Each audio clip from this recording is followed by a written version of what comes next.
Listo. Bienvenidos a la clase de generadores de vapor partes. Eh, la idea de esta temática es, de alguna manera, complementar la unidad de distribución de vapor.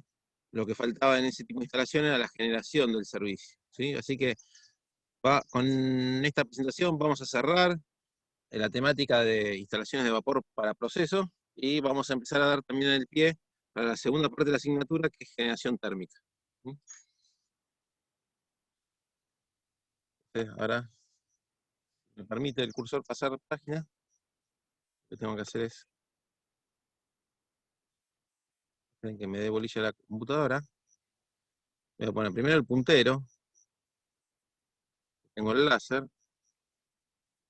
Y después lo que tengo que hacer es poner siguiente. No sé por qué, pero acá ya, pasa así. Bueno, arranquemos la temática de generadores de vapor o caldera. Y para diferenciar lo que es la caldera de un generador de vapor, puse esta primera filmina. Todas estas definiciones, esta terminología, está extraído de esta norma IRAM, ¿sí? Que da definiciones en cuanto a la temática. Y acá les presenté tres definiciones que creo que la tienen que tener clara, o sea, la idea clara, ¿sí? Que llamamos caldera, que es el recinto donde se da un intercambio térmico y un cambio de estado. ¿Sí? Lo que es la superficie de calefacción, que básicamente es el área de transferencia en estos dispositivos, siempre está medida del lado de los gases. Y el generador de vapor, ¿sí? Que no es lo mismo que una caldera. ¿Sí? El generador de vapor es la caldera más otra superficie de intercambio, que vamos a ver a posterior, ¿sí? A eso se le denomina generador de vapor. Puede ser que en la calle estos conceptos cambien, ¿sí? Que muchos a lo que es generador de vapor lo consideran como una caldera y viceversa. Esto es lo que dice la norma IRAN y con esto lo vamos a tener que regir nosotros en la cátedra, ¿sí? Otra terminología que considero que es de interés y que ustedes tienen que tener claro. Primero, ¿a qué llamamos vapor normal, ¿sí? En esta temática? ¿Cómo se define la producción de vapor de un generador? ¿Y a qué llamamos rendimiento de caldera? Que eso lo tienen bastante claro porque ya de termodinámica vienen hablando sobre este concepto, ¿sí? Son definiciones que son claras y hay que tenerlas presentes. Bien, acá me voy a parar un poquito, ¿sí? Y decirles que una caldera tiene un rendimiento, que la definición está en la filmina anterior, pero ese rendimiento no es constante a lo largo de sus diferentes estados de carga, ¿sí? La caldera está diseñada para trabajar con un caudal nominal, y si no trabaja en esas condiciones en cuanto a caudal, seguramente va a tener una merma en el rendimiento, ¿sí? Es como el auto, la misma idea. El auto, uno lo compra, el fabricante especifica el consumo de combustible a una velocidad crucero, ¿sí? Cualquier alteración que sufra esa velocidad, el consumo específico de combustible también va a ser alterado. En un generador de vapor pasa exactamente lo mismo. La caldera va a mantener un rendimiento óptimo cuando esté trabajando próximo entre el 80 y 90% de su estado de carga, ¿sí? ¿Qué quiere decir con esto? Que no está bueno subdimensionar o sobredimensionar generadores de vapor, porque lo que voy a lograr es tener un dispositivo que no trabaje en las mejores condiciones y no tenga su mejor rendimiento. La tabla de la derecha, superior, indica rendimientos típicos de estas instalaciones, de estos dispositivos, ¿sí? Y para que tengan una idea, que calderas de bajo rendimiento, estamos hablando del 60%, y calderas de muy buen rendimiento, estamos hablando cercano al 90%. Quiere decir que esto mide la relación entre la energía que se transfiere al agua sobre la energía que desprende la combustión, ¿sí? Bien, ahora ustedes no tendrán idea de lo que estamos hablando cuando nos referimos a homotubular, de 1 o 2 pasos, ¿sí? Y con eco, pero créanme, cuando terminemos la presentación van a poder analizar con mayor nivel de detalle el cuadro superior. Y el cuadro de derecha lo puse para contrastar con el de arriba, el de la derecha de abajo, contrastarlo con el de arriba, porque tienen columnas que son muy similares, ¿sí? En el de arriba se habla de una liberación superficial. ¿Cuántos kilogramos de vapor obtengo, ¿sí?, por hora por cada metro cuadrado de superficie de calefacción? O sea, es como que es un intercambio por unidad de área. Esto habla un poco lo eficiente, ¿sí?, que es un generador de vapor para transferir energía. Esto está directamente relacionado con el coeficiente global de transferencia. Tasas bajas en calderas de bajo rendimiento y tasas más altas cuando aumenta el rendimiento. En la tabla inferior no habla de liberación superficial, sino habla, esta bibliografía, de coeficiente de evaporación, ¿sí? Pero fíjense que las unidades son exactamente las mismas, y los valores andan en rangos similares.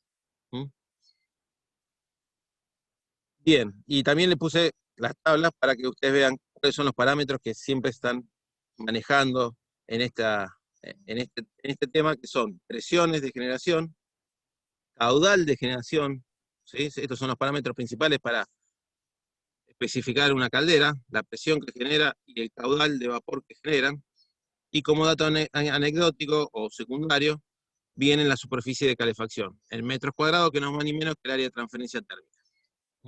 Muchas veces se comparan calderas no por su producción de vapor, sino por su superficie de calefacción. Bien, vamos un poco a hablar de marco regulatorio de estos dispositivos. Primero, clasificarlos a estos generadores de vapor o calderas como aparatos sometidos a presión con fuego, ¿sí? Y esas dos características, ¿sí? O sea, aparato sometido a presión es un recipiente que trabaja sobre la presión atmosférica. Y con fuego, o sea, el aporte de energía, lo enmarca, junto con la primera característica, en un marco regulatorio que hay que cumplir, ¿sí? La industria tiene que cumplir con esa normativa, es de nivel provincial, ¿sí? Acá en Argentina no es a nivel nacional, sino cada provincia tiene su normativa respecto al tema, ¿sí? Y hay que acotarla. Y si vamos a la provincia de Buenos Aires, lo que dice la OPDS, ahora no sé cómo se llama, pero creo que sigue llamando OPDS, es la que de alguna manera verifica o hace de policía en esta temática, da definiciones, esto da lineamientos generales y no muy específicos. Y vamos a ver que en cuanto a normativa de diseño y de construcción, siempre toma un código internacional, puede ser europeo, norteamericano, y se alinea con él. O sea, la Argentina no tiene un nivel de detalle en cuanto a esta normativa que le permita desarrollar sus propios códigos de fabricación y de diseño de estos dispositivos. Y si uno los tiene, tiene que tomar algunos que están en el mercado de referencia y que estén reconocidos. Bien. Lo que dice este artículo 17 de la normativa de la provincia de Buenos Aires, un poco habla de la terminología que yo les presenté en las primeras filminas, ¿sí? Y fíjense en la tercera, me voy al punto C, el diseño y construcción de los generadores de vapor deberán responder a una norma de reconocimiento mundial. Puede ser ASME, puede ser TRD, si es alemán, ASTM, IRAN, DIN. O sea, básicamente lo que está diciendo es, diseñá y construí tu generador con cualquier norma que esté reconocida, no importa cuál. Obviamente esto habla de un vacío legal acá en la Argentina y lo cubren con estos tipos de artículos. Bien, y si vamos a buscar un código de reconocimiento mundial, creo que el más utilizado hoy en día es el código ASME de la Asociación Americana de Ingenieros, lo cual creo que esto viene de 1914. Fíjense en la primera sección del código, ¿sí? Dentro de este código está en el catálogo, hay diferentes secciones que van hablando sobre diferentes aparatos sometidos a presión, consideraciones en cuanto a la construcción y el diseño. Habrá otras secciones que hablan de materiales y sus calidades para cada parte del generador de vapor, ¿sí? También habrán secciones que hablan sobre los ensayos que hay que realizar para ir controlando todo el proceso de fabricación. Se los dejo, está el ASME, está el TRD, cualquiera es apto, ¿sí? Esto lo utilizan los talleres metalúrgicos para construir los dispositivos que demanda el cliente. Muchas veces el sistema de diseño lo fija el cliente, ¿eh? Si es una multinacional de origen europeo, ya por lineamiento de la casa matriz, va a indicar al fabricante que lo que tiene que hacer sobre una normativa que se utiliza a nivel global. Y si no lo dice, tal vez utilizará la más simple y la que más convenga para cada caso, ¿sí? Bien, cada generador de vapor, si uno se acerca en la fábrica, tendría que tener, o si no lo tiene, hay que colocar una de reemplazo, una chapa de reemplazo, tiene una placa de identificación, donde básicamente dice el fabricante, el año de fabricación, y datos principales que mencionamos en las primeras filminas, como la superficie de calefacción, la capacidad de producción. A ver, esperen que corro las camaritas del Zoom, justo me están tapando los datos, pero bien, pero volvió. Esperen que tengo que agarrar esta ventana y correr. Fíjate ahí, bien. Fíjense que esto es, por ejemplo, la de abajo, la placa de identificación de la caldera de abajo es una caldera que está acá en ruta 6 y 8, en la sidrera La Quintana. Bien, esta chapa de caldera me dice que este dispositivo, los datos característicos son la presión máxima de trabajo, 8 bar, la de diseño, 9 bar, por ejemplo, la capacidad de vapor normal, que la definición está en la segunda filmina de la presentación, porque es el vapor generado en ciertas condiciones o partiendo con agua a cierto nivel de temperatura y presión, es de 2000 kilos hora, ¿sí? Y también fíjense que tiene una superficie de calefacción, creo que ustedes no llegan a leerla, pero es de 45 metros cuadrados. Son datos característicos de este dispositivo. Dependiendo de los códigos y de las áreas geográficas donde se construyen, las placas pueden variar. O por historia, esta primera es muy primitiva, ¿sí? Esta es de un marco regulatorio inglés, ¿sí?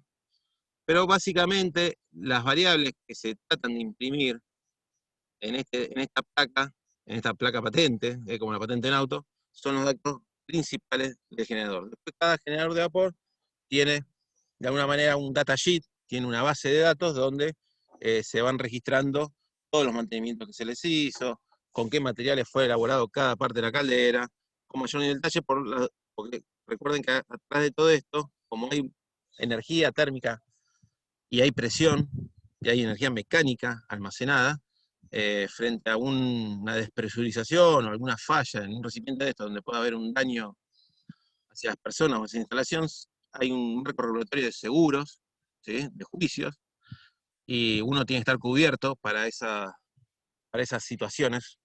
Hoy en día es casi muy raro que explote una caldera. Antiguamente era frecuente que vuele una caldera y produzca un daño. Entonces, cuando íbamos a la ley, teníamos que demostrar que habíamos hecho las cosas bien y dejar registrado todas las operaciones de mantenimiento que se le habían realizado a la caldera, ¿sí? Porque hay plata de por medio.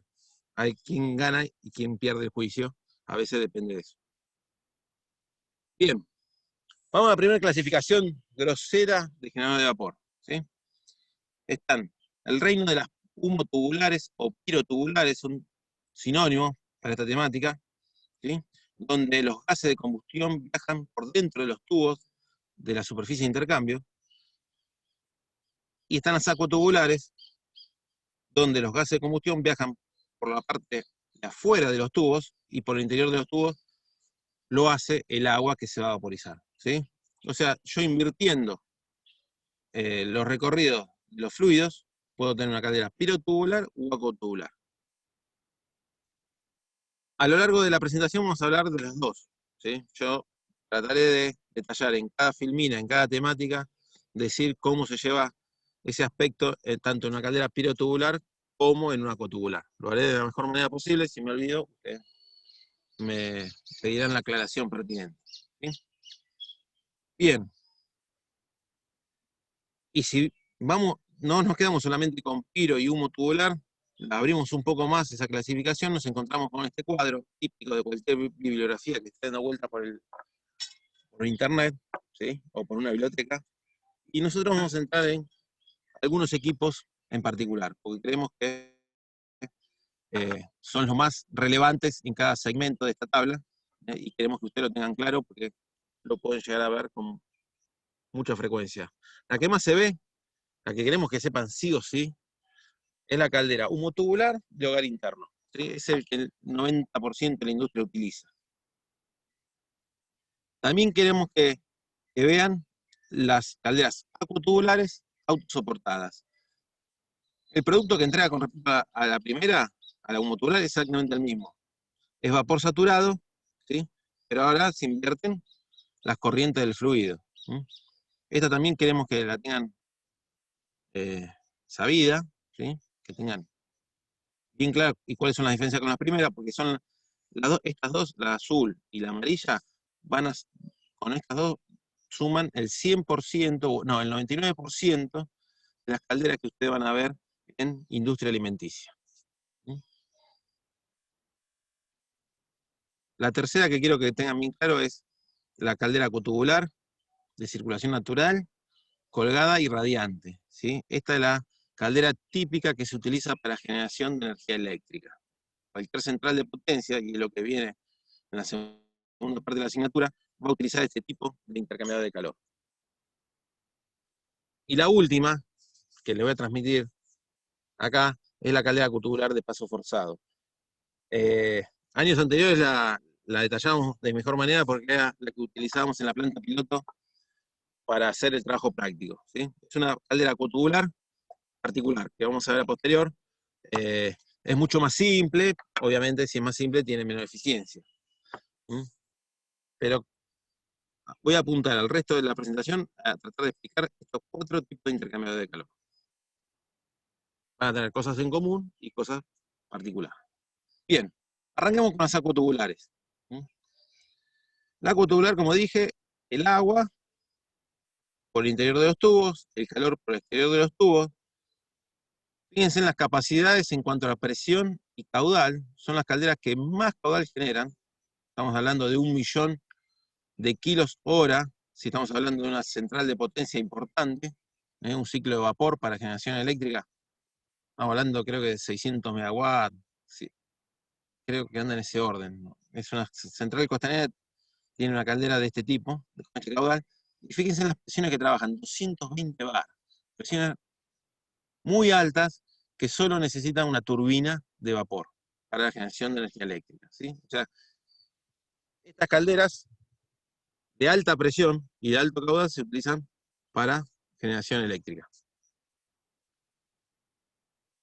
Tienen un buen rendimiento, en términos generales, tienen altos costos de fabricación, son más caras que la sumotubular, que su competencia directa, pero tiene una ventaja que admiten cualquier combustible. O sea, en este tipo de caldera yo puedo quemar combustible gaseoso, líquido y sólido. ¿Sí? ¿Por qué? Porque tienen un hogar, el hogar es, que vamos a ver más adelante, de donde se da la combustión, tienen dimensiones apreciables, donde yo puedo insertar cualquier dispositivo, cualquier que se denomine quemador, ¿sí? Y quemar cualquier combustible. En cambio, las submotubulares van a tener limitantes geométricas, ¿sí? Dimensionales, que algunos combustibles le van a sacar de su elección. ¿Sí? Bueno, y la idea de lo que pasa dentro de esos tubos es que el agua, al recibir la energía de los gases de combustión que se desprenden de ese proceso, se va a vaporizar parcialmente o totalmente. ¿Sí? Depende de la absorción térmica que tengan. La idea es que haya una vaporización parcial y esas burbujas que se forman a la mezcla de agua líquida y vapor de agua le den una densidad menor. ¿Sí? Y si hay una reducción de la densidad, ¿sí?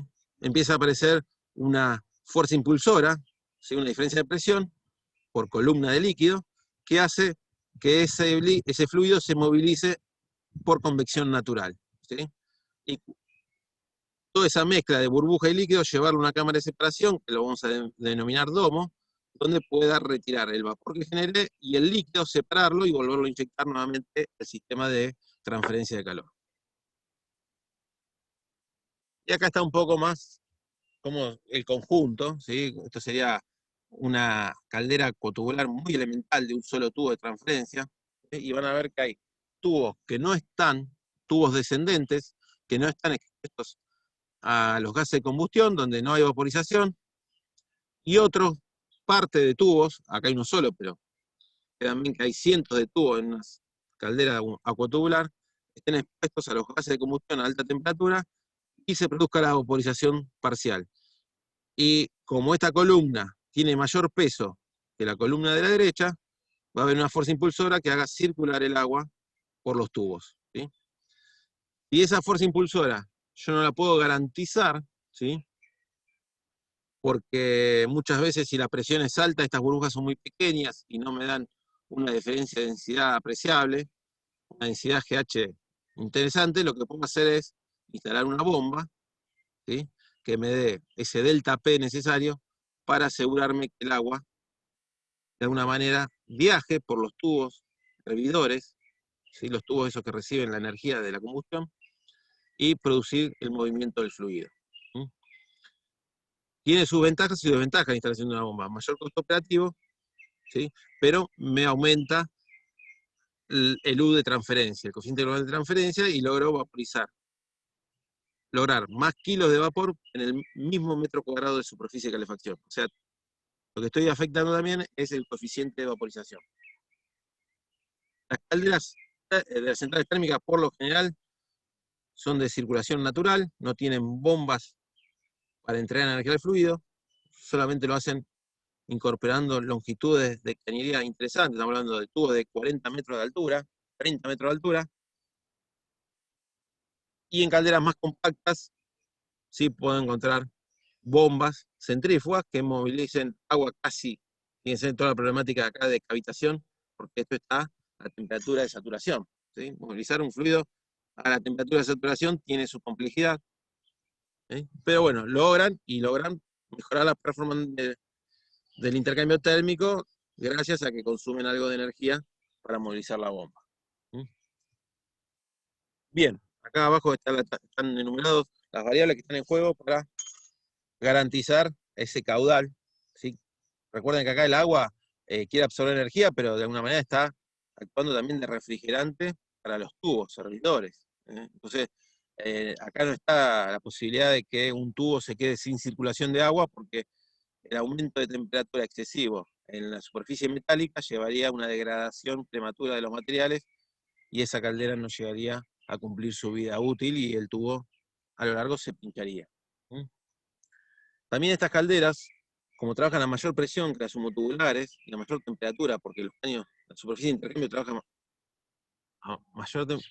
a niveles más altos de temperatura, necesito para trabajar calidades de agua mucho más altas que en el caso de un humotubular. O sea, como las temperaturas del agua, ¿sí? Acá en la superficie de estos tubos puede ser mayor, los sales disueltas en el agua pueden precipitar con mayor velocidad, y además que estos tubos tienen un diámetro del orden de las pulgadas, 2, 3 pulgadas, y son más susceptibles a obturarse por deposición de sales. Entonces acá, en este tipo de calderas, el control de la calidad del agua tiene que ser mucho más estricto que en las submotubulares. Bueno, acá hay un poco más de fotos, para mostrarle un poco cómo, primero, darle la definición de IRAM para un hogar. Para todas las calderas es el recinto destinado a la combustión. Pero para agua tubular, no para humo tubular, es el concepto de pared de agua, ¿sí? Antiguamente estos generadores de vapor eran tubos separados, ¿sí? Uno de otro, y todo este sistema de transferencia de calor estaba encapsulado en una construcción de mampostería antirrefractaria, como si fuera la parrilla de la casa de uno, ¿sí? Que contenía los gases de combustión. A medida que hubo evolución en los materiales y en las técnicas, se reemplazó toda esa casa, digamos, esos muros, esa mampostería refractaria, se reemplazó compactándola, o sea, reduciendo la separación de los tubos de transferencia térmica y uniéndolos con una chapa. Y ahí surge el concepto de pared de agua. De alguna manera, esa superficie de intercambio cumple dos funciones: transferir energía y contener los gases de la combustión, y dirigirlos hacia la chimenea. O sea, no dejarlos escapar entre tubo y tubo, y sí darle vía libre a la salida del generador de vapor. Esta es una caldera tipo D, ¿sí? Fíjense, acá hay un esquema. Fíjense, acá comparen los tamaños de estas calderas. Acá hay una persona. Está donde llega esa mezcla de agua-vapor, que es el domo, adelantando un poco de definiciones. Este cilindro de menor diámetro es el colector, es donde se distribuye el agua líquida, y entre el colector y el domo va a haber tubos que estén en contacto con los gases de combustión, que estén conformando esa pared de agua, y conteniendo los gases, que van a recibir la energía, y otros tubos que no estén en contacto con los gases de combustión, que son los tubos de bajada. Son los que cierran el circuito para que acá el agua circule y se vaporice parcialmente en forma continua. Y dentro del hogar, de esta cámara, se van a alojar los quemadores que van a desarrollar la combustión, ¿sí? Acá se ve, falta acá incorporar el cierre, ¿sí? Esto está incompleto, está en proceso de fabricación. Acá iría la pared donde se instalan los quemadores. Y estas calderas no suelen tener un solo quemador, sino varios.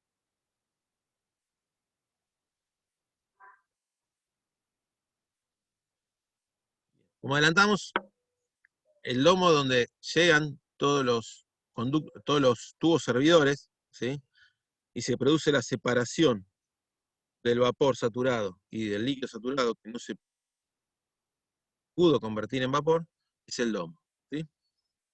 El recipiente inferior lo vamos a denominar colector. Muchas veces también se habla del segundo domo, o se le da el mismo nombre que al recipiente superior.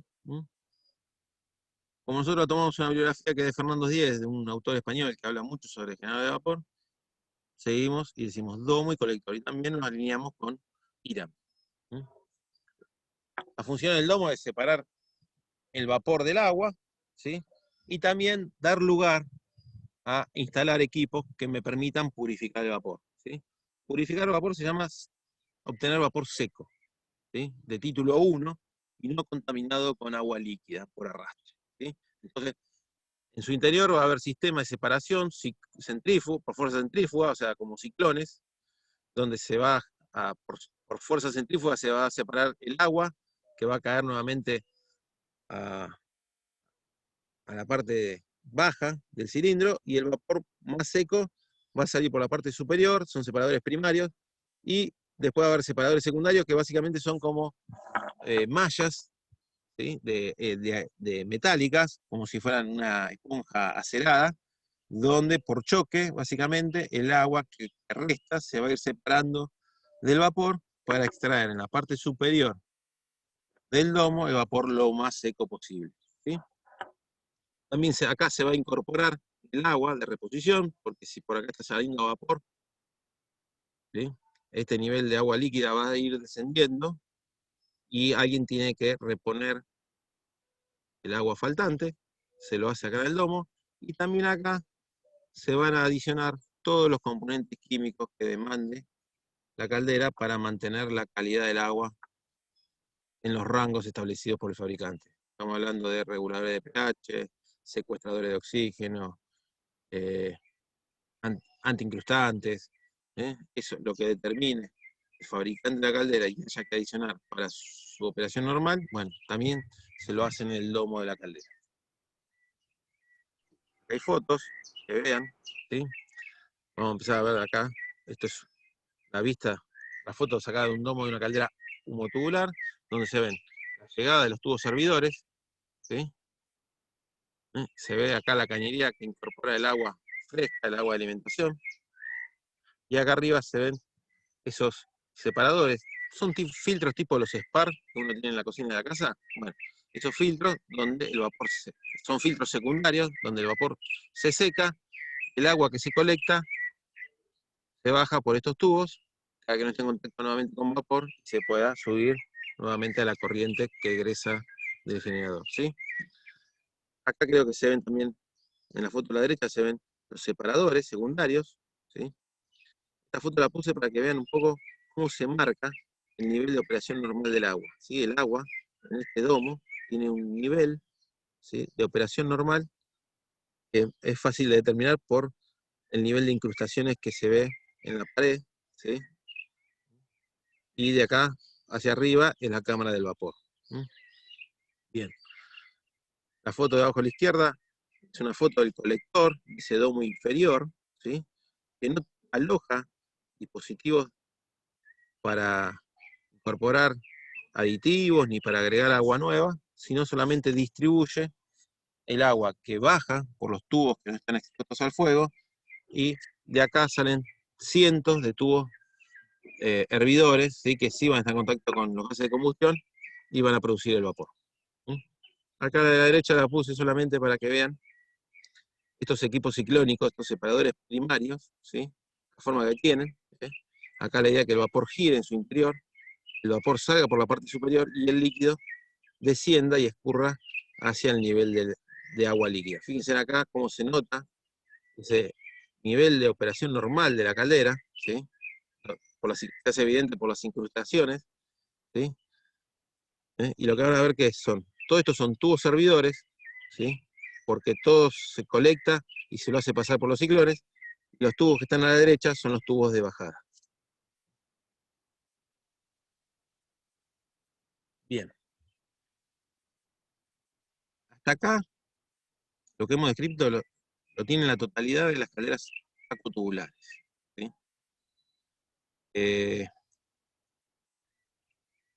Calderas que se destinan a generación de energía eléctrica no obtienen vapor saturado a la salida del domo.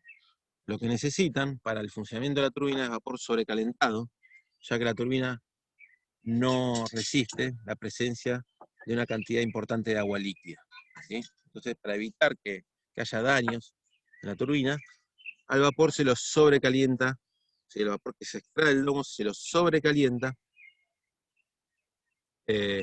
para que tome los parámetros del fabricante de la turbina. Y eso se hace en superficies de intercambio, ¿sí?, que están conectadas a la salida del domo. Son superficies de intercambio que no es una sola, sino son varias, en un generador de vapor de una central térmica, ¿sí? Pueden ser verticales, pueden ser horizontales, ¿sí?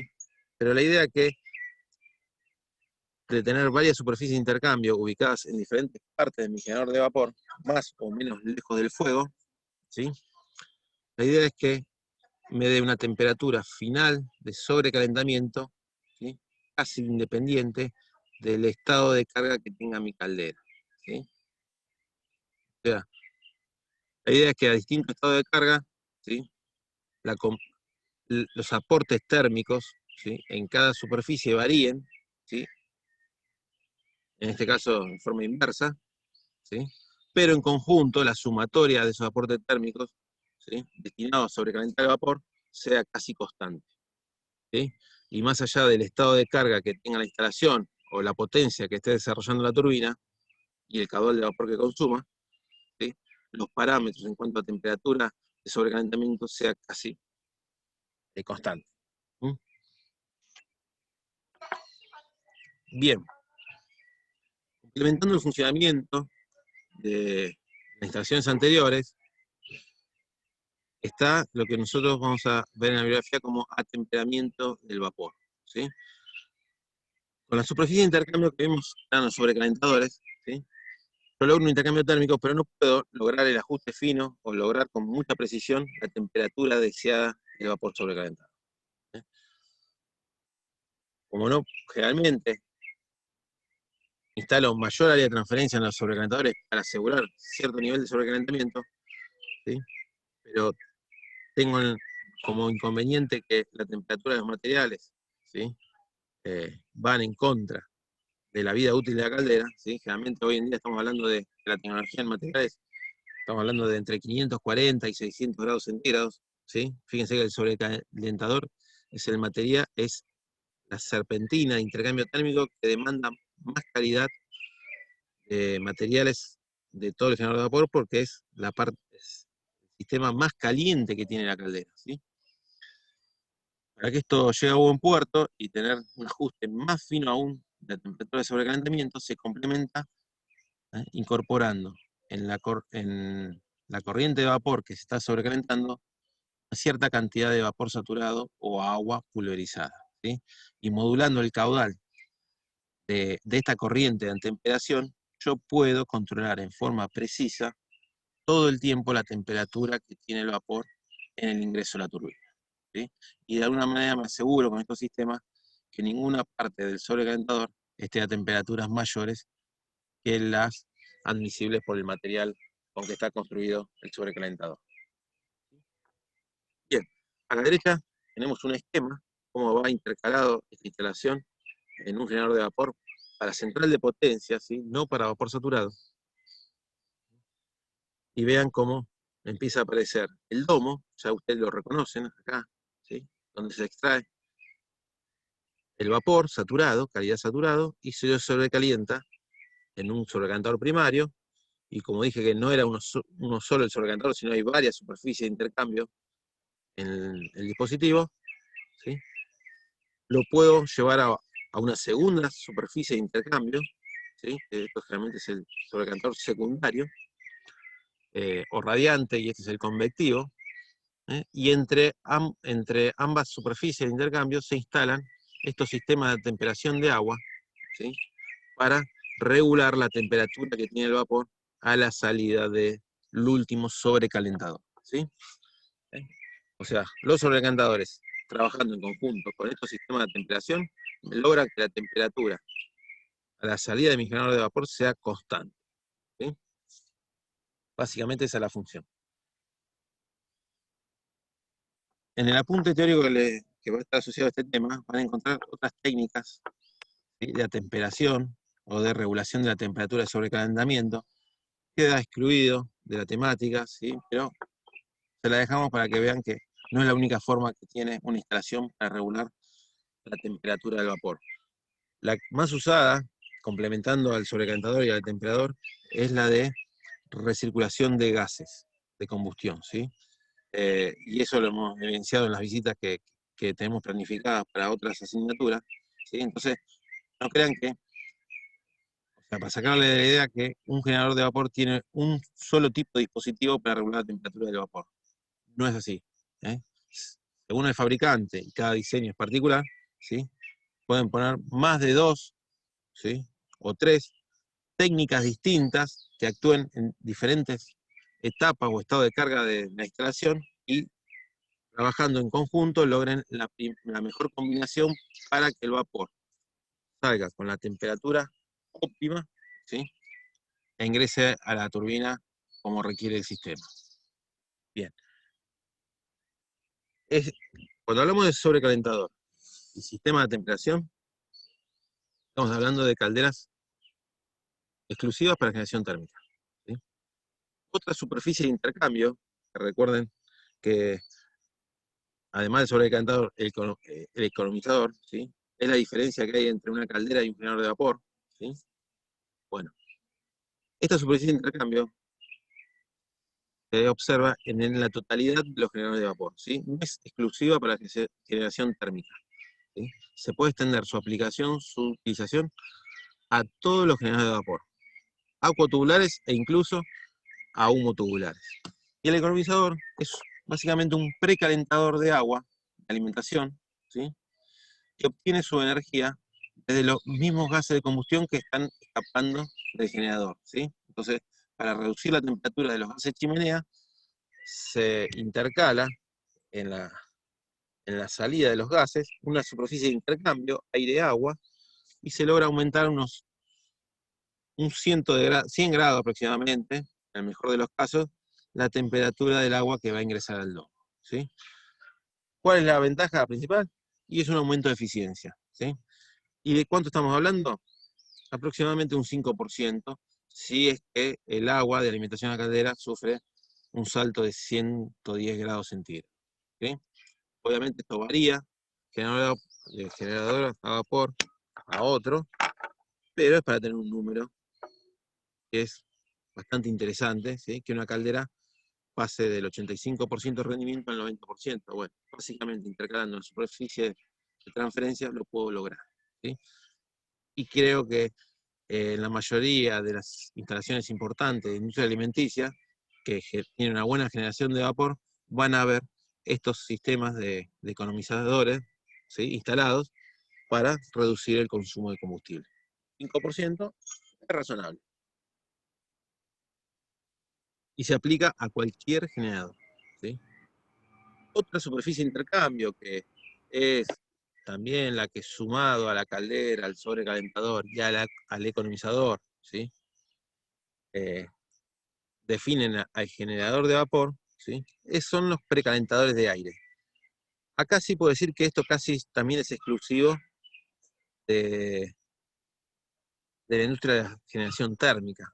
En la industria de proceso, por lo general no se ve, porque ya, si bien puedo tener un aumento de rendimiento, ya la complejidad de la instalación es alta y la amortización de este tipo de instalaciones se hace mucho más largo en el tiempo y en la mayoría de los casos no se ve este tipo de instalación. Y la idea es, en la anterior era precalentar el agua que iba a ser ingresada al generador de vapor. Bueno, en este caso voy a precalentar el aire para la combustión y voy a tomar la energía de la misma corriente de gases de combustión que van a escapar por la chimenea, ¿sí? Ventajas, las que figuran en la filmina, ¿sí? Aumentar la temperatura de la llama, mejora todo el proceso de combustión, ¿sí?, y lo más importante es que me permiten ahorrar energía. Ahí está un poco una regla básica, ¿sí?, una estimación muy básica, que me dice que por cada 15 a 20 grados de aumento la temperatura de los gases de combustión, ¿sí?, logro ahorrar el 1% del combustible. En las centrales térmicas, donde el combustible es la materia prima y es el mayor costo de la energía, ¿sí?, el 1% es mucha plata, ¿sí?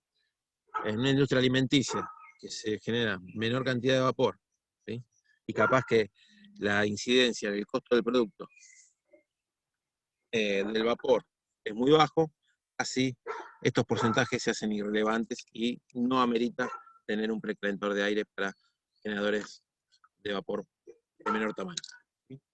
¿Cómo son? Bueno, hey, escucho. Te hago una consulta. Sí, Cuando mencionaste el calentador del aire y el economizador, sí, ¿siempre son equipos que utilizan el calor de los gases de combustión o, por ejemplo, podrían utilizar otro tipo de calentamiento? bien. La idea es ahorrar combustible y la idea es, si ahorras combustible, quemás más combustible es como que no está bien visto porque no es un ahorro. La idea es enfriar lo más posible los gases de la chimenea, ¿sí?, para evitar la pérdida de energía del ambiente, ¿sí? Tengan en cuenta que la descarga de una chimenea, si tomaría como un termómetro, rondan, cuando tengo una caldera muy eficiente, rondan en el orden de los 120 grados, 130 grados, o sea, casi no le queda energía a esos gases, ¿sí? Cuando menor rendimiento tiene una caldera, la consecuencia directa es que la temperatura de los gases de chimenea son más altas, ¿sí? Entonces, a veces vale la pena tomar esa energía y reinyectarla al sistema, y a veces los tiempos de amortización de estas instalaciones son altos y no se instalan, ¿sí? En la industria de la alimentación van a ver de todo, porque depende qué papel juega el vapor en el proceso, ¿sí? Si es un proceso que utiliza mucho vapor en forma continua, capaz que el costo operativo de esta instalación es alto y capaz que la amortización es mucho más rápida. Ahora, si usted me dicen que en una fábrica tienen una caldera de vapor que utilizan 2 veces a la semana, 3 horas, no voy a gastar un dineral en este tipo de instalaciones que me permiten ahorrar, ¿sí?, pero su inversión no se amortiza en pocos años, ¿sí? Entonces ahí sí se desestima este tipo de inversiones, ¿sí? En la industria de la térmica, de generación eléctrica, sí o sí, no se concibe, no es que no podría andar con sus limitaciones, pero sí o sí todas las generadores de vapor que se instalan cuentan con estas tecnologías, ¿sí?, porque ahí hay mucha plata en juego en combustible, ¿sí? No sé si Sí, contesté la pregunta. sí, perfecto. Economizadores no, economizadores sí. Economizadores es una superficie de intercambio que es barata y tiene mucho ahorro, me permite ahorrar un buen porcentaje. Entonces, generalmente economizadores van a ver en sistemas de vapor que son modernos y que hacen inversiones. La Serenísima lo tiene. Una pyme no lo va a tener un economizador. Pero sí, industrias medianas, grandes, ya cuentan los generadores de vapor con economizadores. Bien. ¿Qué formas pueden tener estos calentadores de aire para la combustión? O sea, estoy calentando el aire antes que se encuentre con el combustible. Si aumento la temperatura del aire, esa energía que se lleva el aire para aumentar su propia temperatura, me la voy a ahorrar. Y voy a mejorar toda la dinámica de la combustión. Voy a mejorar la mezcla del combustible-aire, voy a hacer que el combustible se pulverice mejor. N ventajas. ¿Y cómo puede ser? Bueno, existen los recuperativos, que son intercambiadores aire-aire, son muy voluminosos, fíjense la foto de la izquierda, ¿sí? Son intercambiadores de calor que ocupan mucho espacio, que no siempre está en la instalación, hay que preverlo de antemano, donde la corriente del aire que va a ingresar a la combustión se encuentra en contacto indirecto con los gases de la chimenea, ¿sí? Acá hay que evaluar también todo el tema de caída de presión, ¿eh? Además de captar energía térmica, en contramano con ese ahorro va el gasto de energía en ventiladores que tienen que entregar la energía suficiente para vencer todas esas barreras de presión y todo ese camino tortuoso, ¿sí?, que tiene el aire hasta llegar al quemador.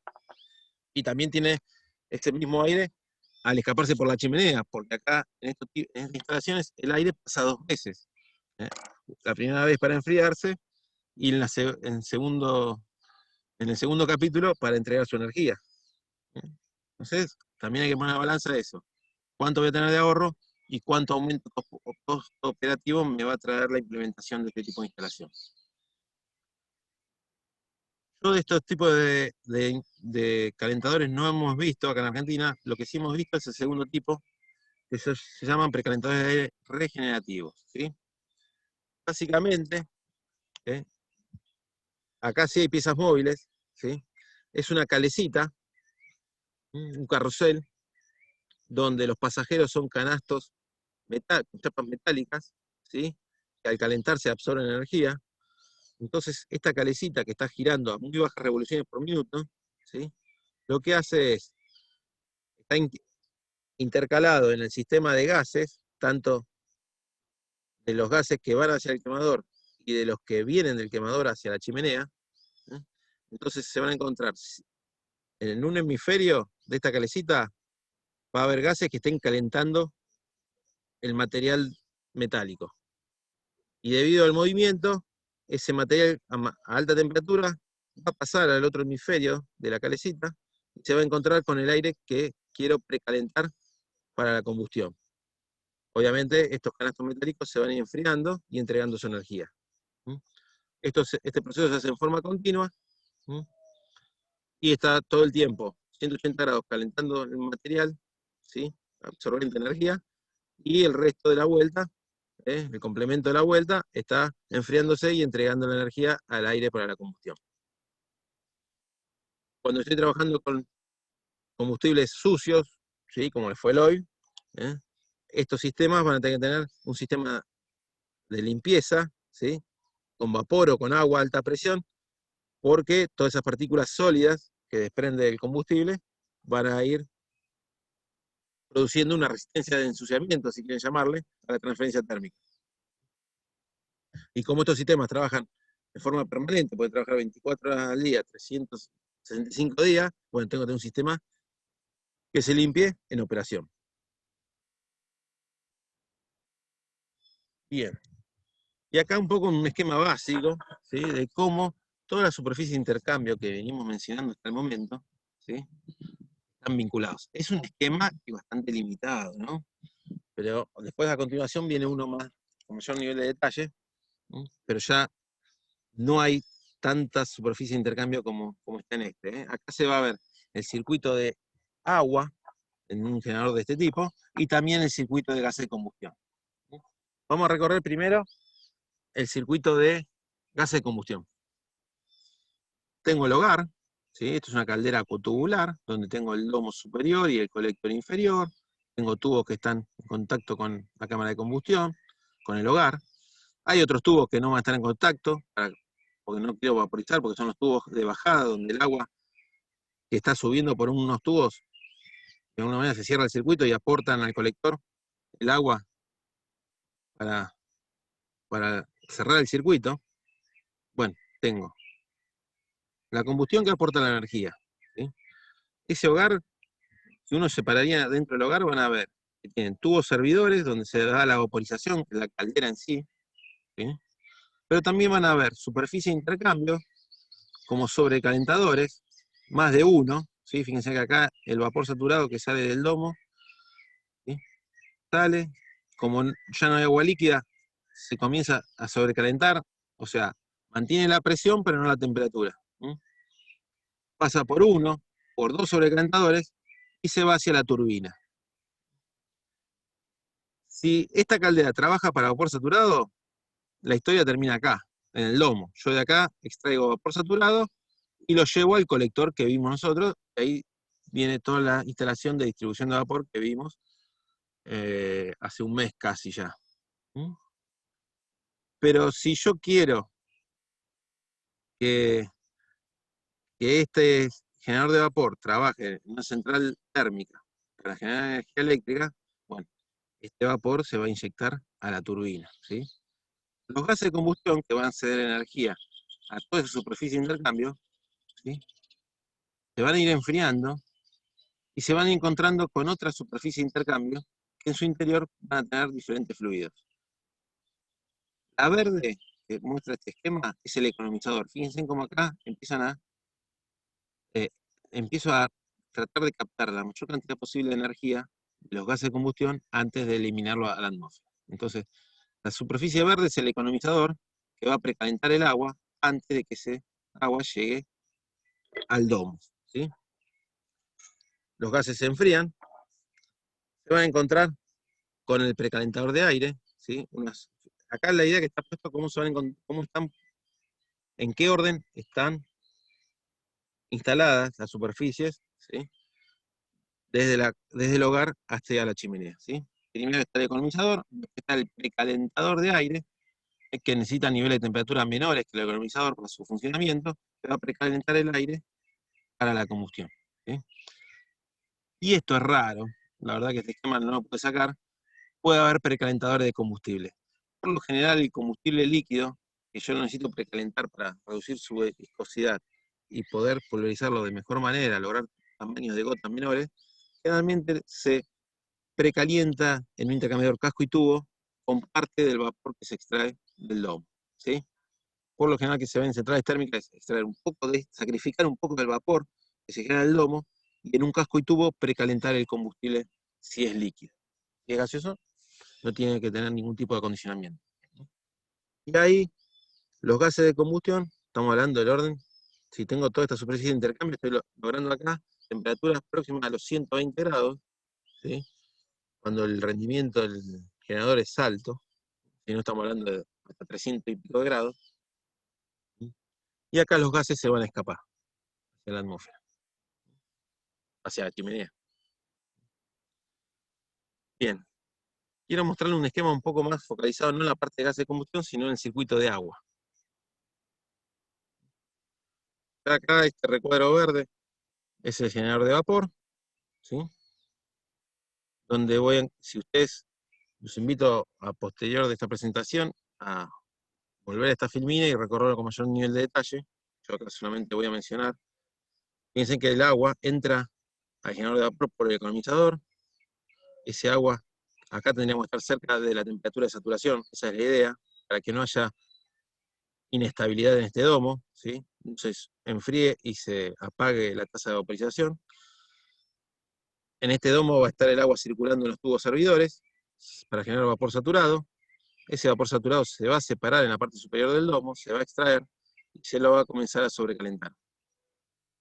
En el sobrecalentador convectivo, ¿sí? O primario, se lo va a temperar en este punto, nunca se tempera al final, porque si yo tempero en este punto, quiere decir que ya aguas arriba, ya la temperatura de los metales fue muy alta y puede sufrir un daño permanente. Entonces se los suele temperar en los puntos de interconexión de los sobrecalentadores, pero siempre evaluando la temperatura a la salida del generador, ¿sí?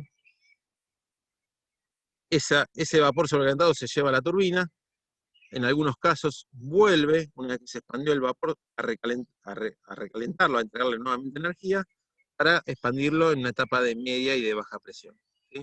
Se lo hace condensar y nuevamente se le aumenta la presión y se lo va precalentando en diferentes intercambiadores, ¿sí? Esto lo vamos a ver más adelante con Flavia y con Fede, ¿sí? Pero fíjense en cómo es el esquema del circuito de agua en una instalación para generación eléctrica, ¿sí? Cuando con estos tipos de dispositivos quiero lograr vapor saturado, la cosa es mucho más simple, ¿sí? Acá les mostré fotos para que tengan idea, si pasan cerca de un generador de vapor, más o menos puedan discernir de qué tipo de generador estamos hablando, ¿sí? Vamos a empezar. El de acá abajo a la izquierda, ¿sí? Y con esto le quiero sacar la idea de que si es para generación termoeléctrica tiene que ser un generador acuatubular, y si es para industria de proceso es un motubular. No, no es así, ¿sí? Hay generadores de vapor para la industria de proceso, ¿sí? Que generan vapor saturado. Fíjense que acá ustedes ya identifican cuál es el domo de este generador, ¿sí? Acá abajo está el colector.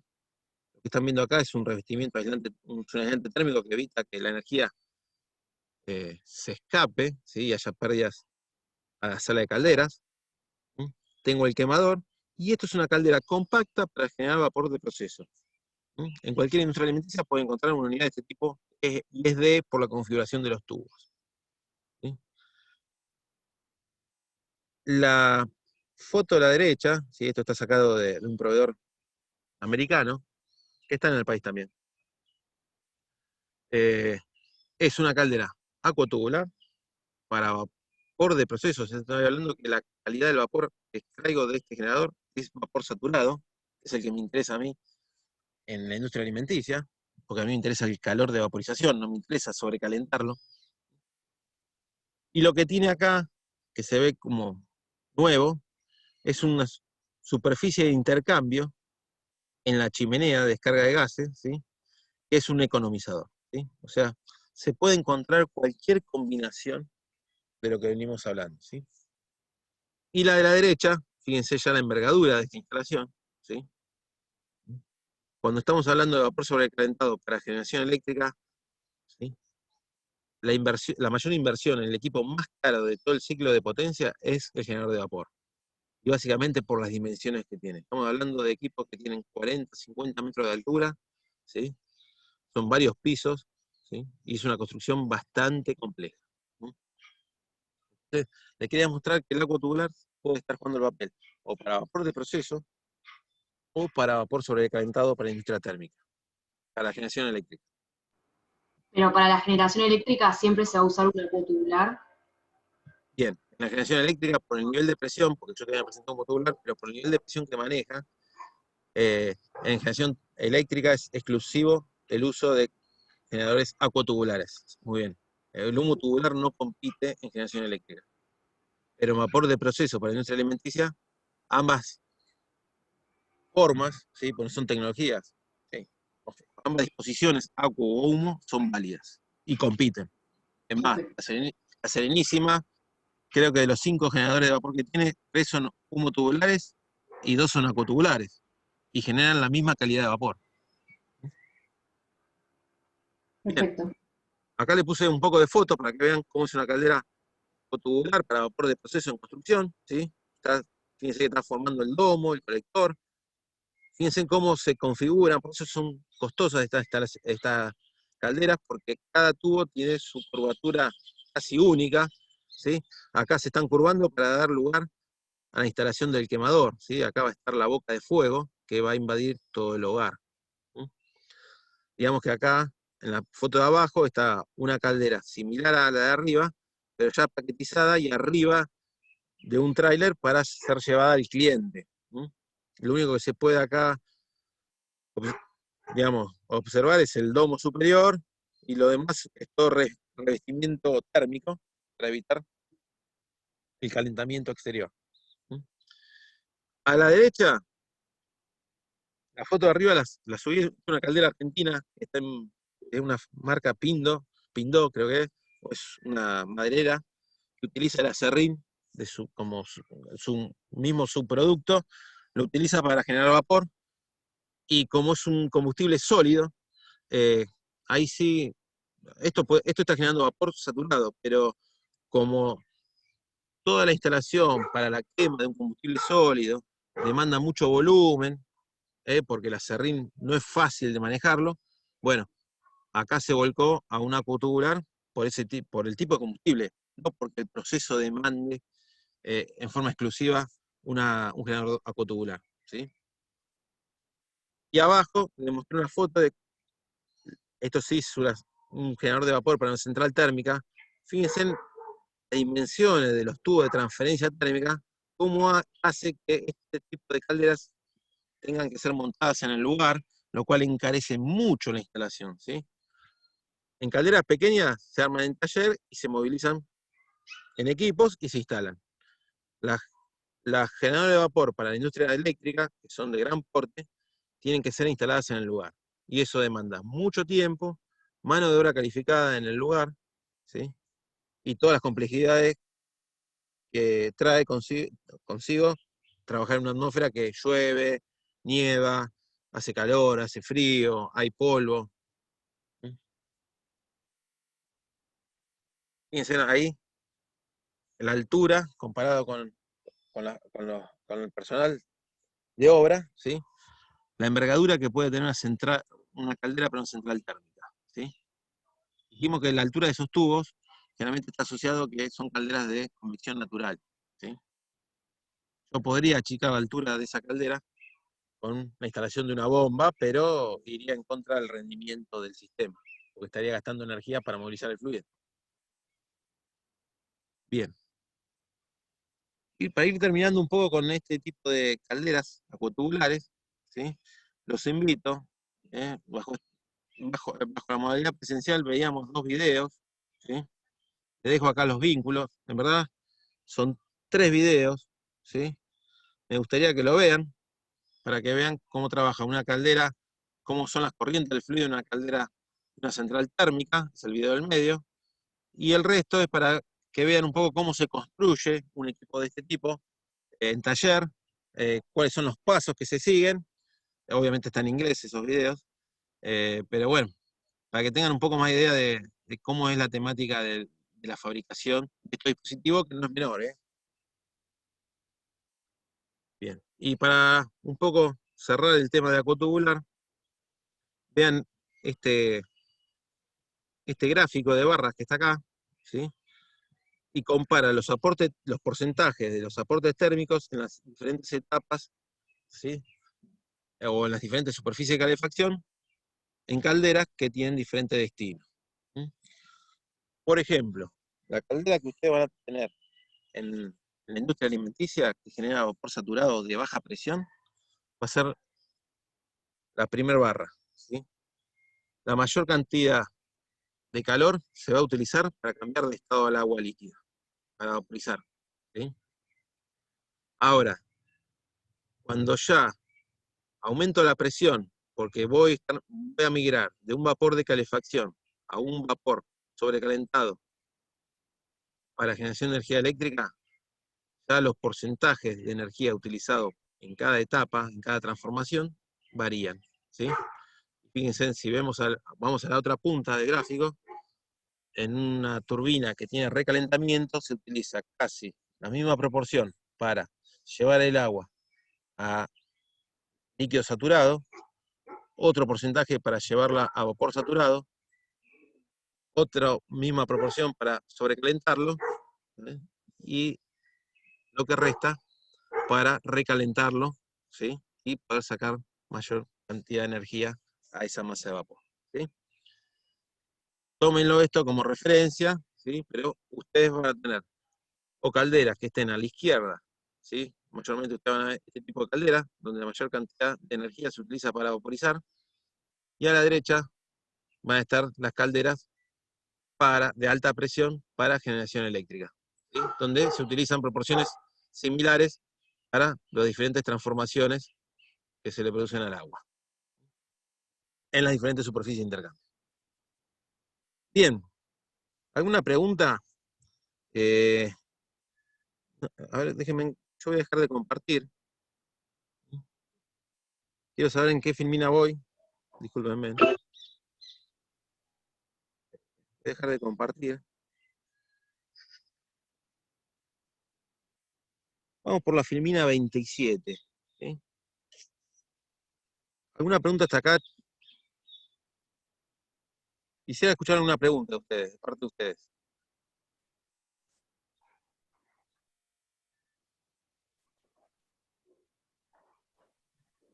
Yo si querés hago una pregunta, Fede, calculo. Dale, adelante, Juan, Nah. adelante. No, pero adelante porque quiero cambiar una filmina. Me pasé de largo, nadie me dijo nada. La segunda filmina nadie me dijo nada. Y yo me di cuenta a la mitad Es que yo no del las discurso. tengo, como estoy grabando, no las tengo, entonces no No, te pero abrir los nada. chicos. Esperen que no me da bolilla. Bueno, vienen entendiendo todo. Bien. ¿Qué les parece? Cortá, Juan, si quiere un poco el discurso, si no... Gracias, Juan. Bueno, volviendo a la filmina 2 de la presentación, ¿sí? De la cual nadie me advirtió que la pasé de largo, le hice doble clic. Lo que le voy a transmitir a ustedes es que, además del perro del vecino, es del vecino el perro, no es mío, no lo puedo matar, que las generadores de vapor se diseñan con dos fines. Uno, que esté instalado en un ciclo de potencia para generación de energía eléctrica. Ahí se buscan presiones elevadas, calidad de vapor sobrecalentado, ¿sí? Es la primera zona roja que yo marqué. Ahí sí es exclusivo el uso de calderas acuatubulares con sobrecalentadores, con precalentadores de aire, con todos los switches necesarios para aumentar el rendimiento de la instalación. ¿Sí? El segundo conjunto de generador de vapor se diseña para vapor saturado, ¿sí? Para producir vapor saturado a baja presión, que es el vapor que ustedes van a aplicar en procesos alimenticios, ¿sí? Estamos hablando de presiones bajas, hasta 20, 30 bar, no más que eso, ¿sí? Y el vapor va a ser saturado. Y lo que le quería marcar con esto es que un generador de vapor que se diseña para trabajar en esta zona no se puede utilizar para generar vapor sobrecalentado, ¿sí? Y viceversa. El generador de vapor que se diseña para una industria termoeléctrica no se puede utilizar en vapor de calefacción industrial, ¿sí? Sí puede generar vapor saturado para los propios servicios de la planta generadora, ¿sí? Como mencioné, precalentamiento de combustibles, ¿sí? O algún tipo de precalentamiento de otros fluidos, que se disponga, pero son corrientes de vapor menores. Arriba, el vapor sobrecalentado, solamente están los acuatubulares. Abajo compiten acuo y humo cabeza a cabeza. Cada uno tiene sus ventajas, sus desventajas, y el cliente decide. Bueno, quería explicarle esto, y me voy a ir un poquito a avanzar, porque me parece que es poco tiempo el que hablé hoy, y la verdad que estoy sacándole, si no hablo hoy, voy a hablar mañana y le voy a sacar consultas a ustedes, ¿sí? Voy a ir adelantando rápidamente. Me gustaría escuchar dudas, porque si no, yo me quedo con dudas si ustedes comprendieron el 100% de lo que yo dije. Yo tengo una pregunta. Sí, dale. La primer filmina habías nombrado la definición de caldera, superficie de calefacción y generador de calor, ¿no? De vapor. Ah, de vapor, está bien, listo. ¿Sí? O Listo. sea, si vos a la caldera en verdad es donde se da el cambio de estado, donde se da la vaporización. Si a la caldera le agregás sobrecalentadores, economizadores, ¿sí? Recalentadores y cualquier superficie de intercambio, el paquete, el conjunto de toda esa superficie de intercambio se llama generador de vapor. Esa Sí, es la idea perfecto. que da Iran en sus definiciones. Y acá estudia Nidia Giordano, Nidia opinaba todo lo contrario, porque venía de otra escuela. ¿Mm? Sí, sí, perfecto, perfecto. Pero básicamente quiero marcarle que no es lo mismo un generador de vapor que una caldera.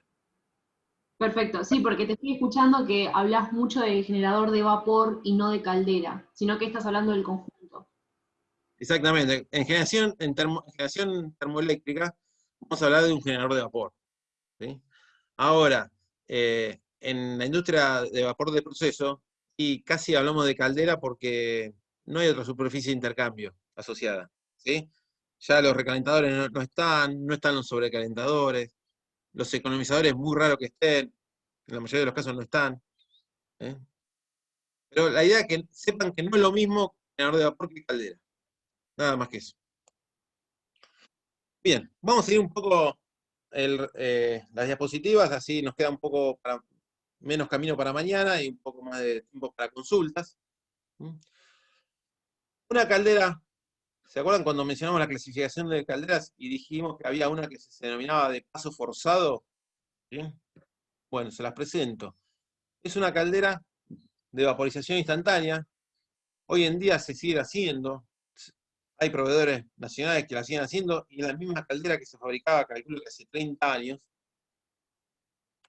Y es una caldera acotubular, pero acá desaparecen los conceptos de domo, de tubos de bajada, de tubos servidores, de colector. Esto es una caldera acotubular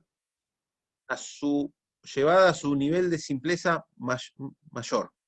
¿Sí? No puedo sacar más nada porque deja de ser una caldera. Básicamente es un solo tubo de transferencia de calor, ¿sí? Lo único recorrido donde el agua ingresa a la temperatura que inyecta la bomba de alimentación, va absorbiendo energía porque esos tubos están en contacto con los gases de la combustión, y en la otra punta del tubo, ¿sí? del intercambiador de calor, va a egresar una mezcla de vapor con algo de líquido saturado. ¿Sí? O sea, el agua que entra, si en el recorrido de la tubería no se vaporizó, no va a tener una segunda chance para vaporizarse. ¿Sí? A la salida sale una mezcla vapor-agua, el vapor se seca, se le separa las gotas líquidas y sale vapor saturado. Y este líquido que está acá se desecha. Obviamente esto es totalmente ineficiente. Ya el coeficiente global y las condiciones de transferencia en estos tipos de intercambiadores son malas. ¿Sí? Estamos hablando de eficiencia del 60%. El 40% de la energía se va por la chimenea o con el agua líquida que estoy desechando. Pero son sistemas muy simples y la ventaja que tiene este bicho casi raro, primero que está en la planta piloto de la universidad, y segundo, que en 5 minutos este generador de vapor me puede dar vapor saturado.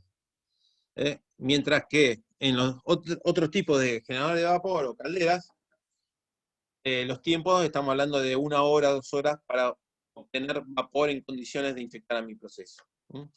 Eso con la dinámica de trabajo de la fábrica influye, porque por lo general, cuando no tengo este tipo de unidad, el personal encargado de la operación de la caldera tiene que ingresar, cuando se arranca la producción, un periodo previo para poner en condiciones el generador de vapor, y cuando llega el resto de los operarios ya tengan vapor disponible en la línea. ¿Sí? O sea, de alguna manera trae algunas ventajas en cuanto a la dinámica de trabajo de la planta, ¿sí? Pero a costa de tener una eficiencia muy baja. ¿Dónde se instala esto? Básicamente, este tipo de calderas se llamaban generadores de tintorería, ¿sí? Porque básicamente son generadores de baja capacidad, de pocos kilos hora de vapor, estamos hablando de 600, 900, 2000 kilos hora en cuanto a tasa de vaporización. ¿Sí? Y se utilizaba mucho en la industria textil, en tintorerías. ¿Sí? Hoy en día se sigue vendiendo, es más, creo que hasta hace 3 años la empresa Blanca, que hace el Fernet, tenía 2 unidades de esto y alcanzaba para toda la fábrica. Hoy en día la han reemplazado por generadores de mayor rendimiento del tipo motocular. Pero bien, es un calefón que genera vapor a un costo bastante elevado. ¿Sí? ¿Alguna consulta sobre esto? Simplemente es una serpentina que está conformada, ¿sí? Cilindrada, y tengo el quemador con dirección descendente. ¿Sí? Los gases pasan una vez, están en contacto con la serpentina, después pasan nuevamente, fíjense, vuelven y pasan una segunda vez porque hay 2 filas de tubos hasta salir por la chimenea. Tratan de enfriarse lo más posible, pero como el recorrido o el coeficiente global de transferencia es malo, la transferencia, digamos, es bastante mala. ¿Sí? Bien. ¿Y por qué esta agua líquida? La pregunta que harían ustedes, ¿por qué esta agua líquida no se vuelve a reinyectar? Bien, porque las sales, el agua que se inyecta en las calderas, tienen un cierto contenido de sólidos disueltos. ¿Sí? Y como los sólidos disueltos no se van con el vapor, sino quedan retenidos en la porción de agua líquida, ¿sí? La idea de este separador, donde el 90% del agua está en fase de vapor y se seca y sale hacia la instalación, hacia el distribuidor de vapor, bueno, el 10% restante que quedó en estado líquido se hace cargo de todos los sólidos disueltos que ingresaron con el agua. Entonces, la concentración en esta porción de agua de sólido disuelto es alta.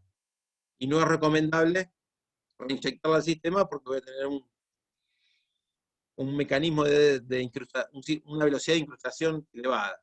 Entonces se sacrifica, se la puede enfriar y recuperar parte de la energía, porque este agua sale a temperatura de saturación, es una temperatura interesante. Un enfriamiento de purga o alguna superficie que me permita recuperar la energía, un economizador, puede ser, y se sacrifica. Es el justificativo de por qué no se recupera la porción que se formó, que salió en agua líquida, que no es útil para mi proceso. Bien, y acá ingresamos en la segunda parte en el segundo grupo de calderas, que son las más vistas en las industrias pequeñas y medianas. ¿Sí? Acá la circulación de los fluidos se invierte, el agua y los gases de combustión cambian sus vías. Básicamente es un tanque, un recipiente lleno de agua, casi colmado de agua. Hay una separación acá. Hay una cámara de vapor donde hace la función del domo, ¿sí? Se separa el vapor saturado para que salga por la parte superior de la cámara, pero debido a que el diámetro de este cuerpo de la caldera es importante, ¿sí? Y si uno calcularía los esfuerzos mecánicos que están sometidos a esa estructura, son muy importantes, porque las áreas donde actúa la presión es mucho más grande que en un agua tubular, ¿sí? Las presiones son limitadas. Y fíjense que presiones máximas de 20 bar. Recuerden que las acuatubulares podían desarrollar 10 veces más de presión, 200 bar, la generación termoeléctrica. Y en cuanto a producción también son más limitadas, ¿sí? 15 toneladas hora con un solo hogar y hasta 30 toneladas horas con doble hogar. ¿Sí? Estamos hablando de 30.000 kilos hora de agua que estoy vaporizando, no es poco. Estas limitaciones de 15 y 30 toneladas hora está supeditado al tamaño de la unidad que es posible cargar a un chasis de un camión. ¿Sí? Como todas estas unidades se hacen en taller, y yo tengo limitantes de equipo, porque ese equipo tiene que viajar al cliente y tiene que atravesar autopistas, puentes, curvas. Bueno, todo eso limita las dimensiones del equipo y me limita la capacidad de producción de vapor. Si una planta decide o utiliza estos sistemas humotubulares y quieren incrementar su producción de vapor, lo que lo hace es mediante unidades de menor tamaño instaladas en paralelo. No elevan la presión del sistema, pero sí elevan el caudal disponible de vapor. Juana, ¿alguna pregunta?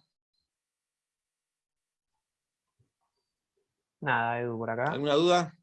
Bueno, avísame cómo venimos en tiempo porque no tengo el celular. Me Son vine casi acá menos dentro de 20. casa y quedó afuera.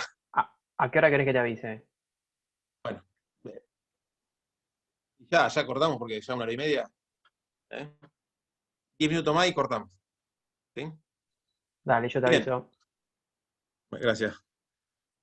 Como característica de estas calderas humotubulares, son económicas, son mucho más fáciles de fabricar que una agua tubular, son mucho más baratas de adquirir, ¿sí? Y su rendimiento es casi tan bueno como la homotubular. O sea, no hay grandes diferencias en el rendimiento de una homotubular y una cotubular. Pero sí hay diferencia en cuanto a la adquisición, a la inversión. ¿Sí? Entonces, o sea, estas configuraciones de equipo son mucho más simples de fabricar que una cotubular. Y el mantenimiento también es más simple, porque la calidad del agua que requiere también es menor, ¿sí? Porque admiten mayor contenido de sólidos disueltos, básicamente porque el agua no viaja por tubos de diámetros acotados, ¿sí? Entonces la posibilidad de obturación de algún tubo es mucho menor, ¿sí? Si bien el mecanismo de incrustación se da y en forma continua, ¿sí? No es tan perjudicial para el sistema. O sea, son como autos de menor tecnología, pero más nobles y más baratos. Si la instalación no... Y obviamente son más lentos en cuanto a respuesta. O sea, el tiempo de puesta en marcha de estos equipos son mucho mayores que el de una agua tubular, básicamente por la cantidad de agua que tienen contenida en su interior y llevan más tiempo ponerlo en marcha. O sea, no es lo mismo calentar una pava de agua que una olla llena de agua, ¿sí? Porque la inercia que tiene ese sistema, el de la olla, es mucho mayor que el de la pava. Bueno, acá pasa lo mismo, la caldera homotubular contiene mucha mayor cantidad de agua líquida y ponerlo en régimen demanda más tiempo. Y eso es otra desventaja. A veces, a ver, si el sistema, si la producción es continua y la caldera nunca para, esa característica no pesará. Pero si la planta trabaja todos los días un solo turno, que ya casi generalmente ahí hay que ver si la caldera amerita pararla, enfriarla y todos los días nuevamente calentarla, ahí sí se evalúa esa característica. Por eso todas las calderas se venden y todas las calderas compiten. Si no, hubiera una caldera que sea mucho mejor sobre otra, la desplazaría de forma natural. Bueno, ahí tienen la foto.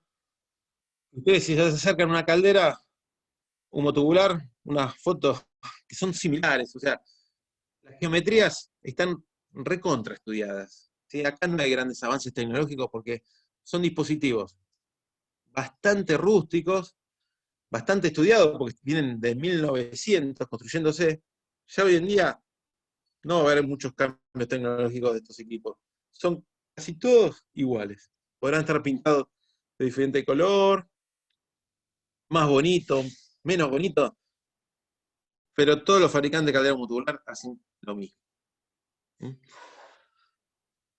Y cuando ven un tanque horizontal, un termotanque horizontal, con quemadores, con algún tipo de ventilador en las puntas, es una caldera humotubular. Y como para dar pie a la siguiente filmina, nadie me dijo cuál es la diferencia entre un solo hogar y doble hogar. Bueno, en unidades pequeñas, la unidad de generador de vapor viene provista con un solo quemador, con una sola llama que atraviesa el hogar, ¿sí? Y entra la energía térmica. Si yo quiero aumentar la capacidad de generación, ¿sí? Ya me tengo que pasar a una unidad con doble hogar. O sea, tiene dos quemadores, tiene 2 hogares, ¿sí? Donde se arrolla la cámara, uno al lado del otro, ¿sí? Y con esto logra aumentar la capacidad de generación, ¿sí? El limitante está, fíjense acá, hay ruedas, hay un remolque. Como dije, la limitante está en dimensiones, en alto y en ancho, para que pueda circular del taller metalúrgico al cliente, ¿sí?